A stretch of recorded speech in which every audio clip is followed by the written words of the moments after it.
ఈ స్కూల్లో జాయిన్ అవ్వాలంటే ఒక్క రూపాయి కట్టాల్సిన అవసరం లేదు, కానీ కండిషన్స్ అప్లైడ్. తమిళనాడు తిరువన్నామలై అన్న వెంటనే మీ అందరికీ ఏం గుర్తొస్తుంది?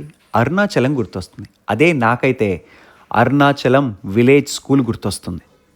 నా కౌన్సిలింగ్స్, నా సెషన్స్, నా వర్క్స్, నా పిహెచ్డి ఇవన్నీ ఒక 4 రోజులు పక్కన పెట్టి ఎంత దూరం వచ్చి ఈ స్కూల్ని ఎక్స్ప్లోర్ చేస్తున్నాను అంటే ఇప్పటికే మీకు అర్థం అవ్వాలి ఇది ఎంత పొటెన్షియల్ స్కూలో. ఇందాక చెప్పినట్టు ఈ స్కూల్లో జాయిన్ అవ్వాలంటే ఒక్క రూపాయి కట్టాల్సిన అవసరం లేదు, కానీ మనం ఆ కండిషన్స్ ఏవైతే ఉన్నాయో వాటికి మనం ఎలిజిబుల్ అయి ఉండాలి. ఆ కండిషన్స్ ఎలా ఉన్నాయంటే మన దగ్గర ఎంత డబ్బులున్నా, మన దగ్గర ఎంత పలుకుబడి ఉన్నా మనం మాత్రం మన పిల్లల్ని ఆ స్కూల్లో జాయిన్ చేయలేం. కండిషన్స్ వచ్చేటప్పటికి ఆర్ఫన్స్, అనాథ పిల్లల్ని జాయిన్ చేసుకుంటారు, లేదా సింగిల్ పేరెంట్, మదర్ కానీ ఫాదర్ కానీ ఎవరో ఒక్కరుంటే మాత్రమే జాయిన్ చేసుకుంటారు, లేదా పూర్ ఫ్యామిలీస్, లేదా ఫార్మర్ ఫ్యామిలీస్ అండ్ వాళ్ళు కూడా పూర్ ఫ్యామిలీస్ అయితే మాత్రమే అటువంటి స్టూడెంట్స్, దాదాపు 15 విలేజెస్ నుంచి అక్కడికొచ్చి చదువుకుంటున్న స్టూడెంట్స్ ఉన్నారు ఒక్క రూపాయి కట్టకుండా.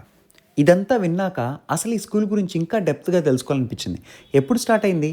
1999లో. ఇప్పటికి దాదాపు 27 సంవత్సరాలు అవుతుంది.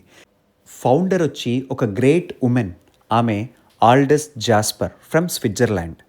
ఆమె ఫస్ట్ ఇండియాకి వచ్చినప్పుడు ఆ చుట్టుపక్కల విలేజెస్లో జరుగుతున్న child marriages and child labour చూసి చలించిపోయి ఏదో ఒకటి చెయ్యాలి అని చెప్పి స్టార్ట్ చేసింది ఈ స్కూల్. ఈ స్కూల్ అన్ని స్కూల్స్ కంటే చాలా డిఫరెంట్. అందుకే వాళ్ళ థాట్ ప్రాసెస్ ఎలా ఉందో ఒక్క వర్డ్ చెప్తే మీకు అర్థమవుతుంది, అదే ఫీల్ అండ్ లెర్న్. నువ్వు ఒక కాన్సెప్ట్ నేర్చుకునే ముందు ఫీల్ అయితే ఖచ్చితంగా అది నీ లైఫ్లో నువ్వు అప్లై చేస్తావు. అదే నాలెడ్జ్ కన్వర్ట్స్ ఇంటూ ఏ విజ్డమ్. నిజంగా ఈ స్కూల్లో అమేజింగ్ యాక్టివిటీస్ ఉన్నాయి.